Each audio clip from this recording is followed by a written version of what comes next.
এটা ল'ৰাই যদি নিজৰ উচিত সময়বোৰ ব্যৱহাৰ নকৰে, দিনটোৰ সময় গামোচা পিন্ধি দিনটো যদি তিনিআলি মূৰত যদি কেৰাম কোবাই থাকে, তাছ খেলি থাকে, মোৰ বৰ বেয়া লাগে দেখি, দুখ লাগে। দুখ দিয়ে আজিকালিৰ নতুন জেনেৰেশ্যনৰ এই শিখৰ, তিৰংগা, মদ, ভাঙৰ প্ৰতি যিটো আসক্তি দেখিছোঁ, আৰু যিটো আসক্তিৰ কাৰণে তেওঁলোকে আজি এখন নাটক উপভোগ কৰিব নোৱাৰে, এখন চিনেমা ভালকৈ উপভোগ কৰাৰ তেওঁলোকৰ মানসিকতা নাই, যিয়ে ড্ৰাগছৰ কবলত পৰি মাক দেউতাকক কষ্ট দি আছে দৈনন্দিন।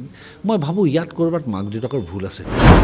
অকল ডিগ্ৰী এটা লৈ চাকৰি এটা কৰি সোমাই গ'লেই জীৱনটো শেষ নহয়, গাড়ী এখন কিনিলে শেষ নহয়, গাড়ীখন লৈ ক'ত যাব সেইটোও চাব লাগিব।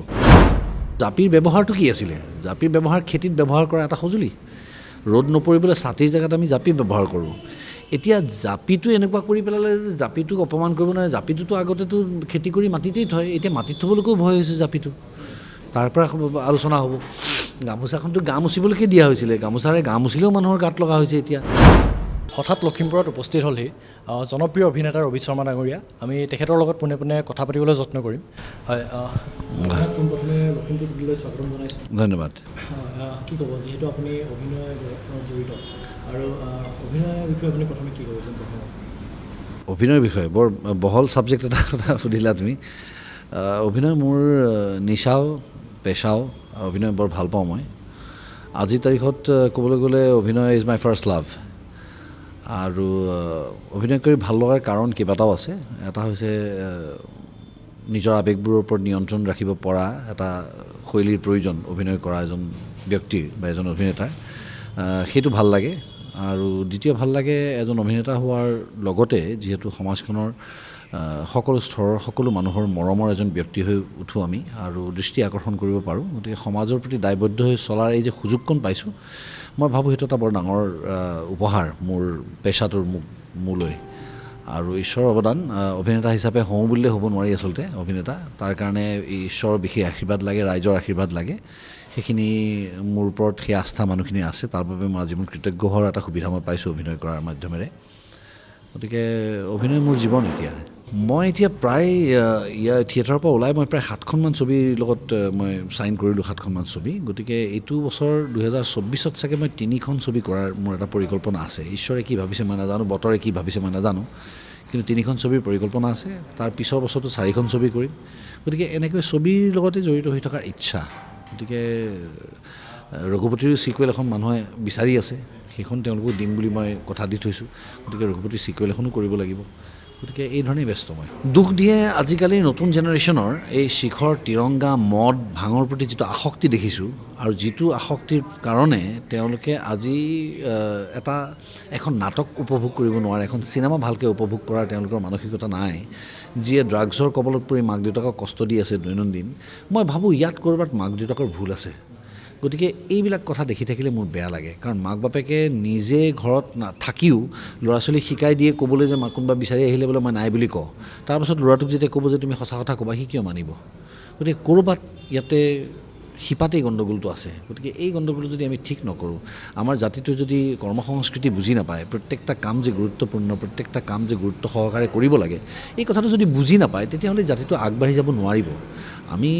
আমাৰ যিটো জাতি, এই জাতিটোক ঈশ্বৰে সকলো দিছে। বতৰৰ ফালৰ পৰা চাবলৈ গ'লে আমাৰ আটাইতকৈ প্লেজেণ্ট বতৰ আমাৰ, খাদ্যৰ পিনৰ পৰা চাবলৈ গ'লে আটাইতকৈ ভিন্ন প্ৰকাৰৰ খাদ্য আমাৰ মানুহখিনি অতিথিপৰায়ণ। সেইটো অকল মই কোৱা নহয়, বিদেশী পৰ্যটকে কৈ যোৱা কথা, খুচবন্ত সিঙৰ নিচিনা ৰাইটাৰে কৈ যোৱা কথা যে আটাইতকৈ বেছি অতিথিপৰায়ণ, আটাইতকৈ বেছি মিলিব পৰা লোক হৈছে অসমীয়া জাতিটো। গতিকে এই জাতিটো যদি কেৱল কৰ্মদক্ষতা নোহোৱাৰ বাবে পিছ পৰি থাকে, এটা ল'ৰাই যদি নিজৰ উচিত সময়বোৰ ব্যৱহাৰ নকৰে, দিনটোৰ সময় গামোচা পিন্ধি দিনটো যদি তিনিআলি মূৰত যদি কেৰাম কোবাই থাকে, তাছ খেলি থাকে, মোৰ বৰ বেয়া লাগে দেখি, দুখ লাগে। নহয়, সি ডেফিনেটলি সীমাবদ্ধ হ'ব। আজি জাপিটো যেতিয়া আমি কৰোঁ, জাপিৰ ব্যৱহাৰটো কি আছিলে? জাপিৰ ব্যৱহাৰ খেতিত ব্যৱহাৰ কৰা এটা সঁজুলি। ৰ'দ নপৰিবলৈ ছাতিৰ জেগাত আমি জাপি ব্যৱহাৰ কৰোঁ। এতিয়া জাপিটো এনেকুৱা কৰি পেলালে, জাপিটোক অপমান কৰিব নোৱাৰে। জাপিটোতো আগতেতো খেতি কৰি মাটিতেই থয়, এতিয়া মাটিত থ'বলৈকেও ভয় হৈছে জাপিটো। তাৰ পৰা আলোচনা হ'ব। গামোচাখনতো গা মুচিবলৈকে দিয়া হৈছিলে, গামোচাৰে গা মুচিলেও মানুহৰ গাত লগা হৈছে এতিয়া। গা কেলে মুচিব, সেইখন আমাৰ অসমীয়া জাতিৰ প্ৰতি। গতিকে এনেকুৱা আজিতো এতিয়া মই ক'লোঁ নহয় যে বহাগী বিদায় এতিয়াও হৈ থকা নাই জানো? এতিয়া বহাগী বিদায় হোৱা নহয়, আমাৰ বিহু 7 দিনত উৰুৱাই থৈ আহোঁ আমি গছৰ তলত গৈ। 7 দিন যি তেওঁলোকে আজৰি সময় পায় খেতি কৰাৰ পাছত, তাৰপাছত তেওঁলোকে বাঁহ বেতৰ বস্তু বনায়। গতিকে সেই ধৰণে এটা কৰ্মত জাতি আছিলে, চহা জাতি হয় আমাৰ। এতিয়া বিহুতেই মজি থাকে। বোকা নৃত্য আহিল, গতিকে মই কেনেকৈ ক'ম বোকা নৃত্যটোতো আমাৰ পৰম্পৰাগত বস্তু নহয়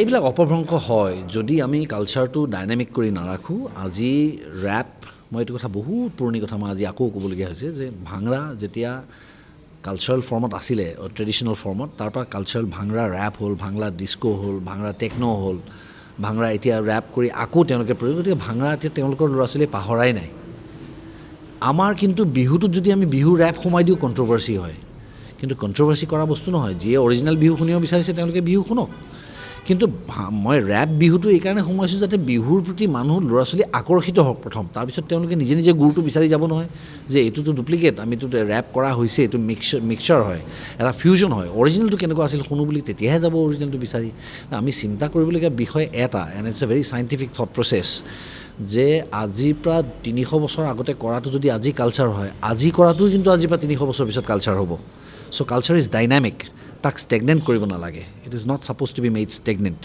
কাপোৰো তেনেকৈ আজিও যদি মই ধুতি পিন্ধিবলৈ দিলোঁ হয় এতিয়া ঠাণ্ডাত মই ধুতি পিন্ধি কেনেকৈ থিয়েটাৰ কৰিলোঁ হয় মোকতো ইনাৰ ৱেৰ এটা লাগিব নহয় লেগ ৱাৰ্মাৰ এটা লাগিব লেগ ৱাৰ্মাৰটো বাহিৰা বস্তু বুলি আমি ৰিজেক্ট কৰি দিম নেকি আঁঠুৰ বিষ কৰিম নেকি মই গতিকে ভাল বস্তুবিলাক ল'ব লাগে বেয়া বস্তুবিলাক ৰিজেক্ট কৰিব লাগে কম্পেৰিজন ষ্টাডি এটাতো থাকক সেইকাৰণে এডুকেশ্যনটো ইম্পৰ্টেণ্ট পঢ়া শুনাটো ল'ৰা ছোৱালীয়ে কৰক মাক বাপেকে গুৰুত্ব দিয়ক এডুকেটেড হওক ল'ৰা ছোৱালী অকল ডিগ্ৰী এটা লৈ চাকৰি এটা কৰি সোমাই গ'লে জীৱনটো শেষ নহয় গাড়ী এখন কিনিলে শেষ নহয় গাড়ীখন লৈ ক'ত যাব সেইটোও চাব লাগিব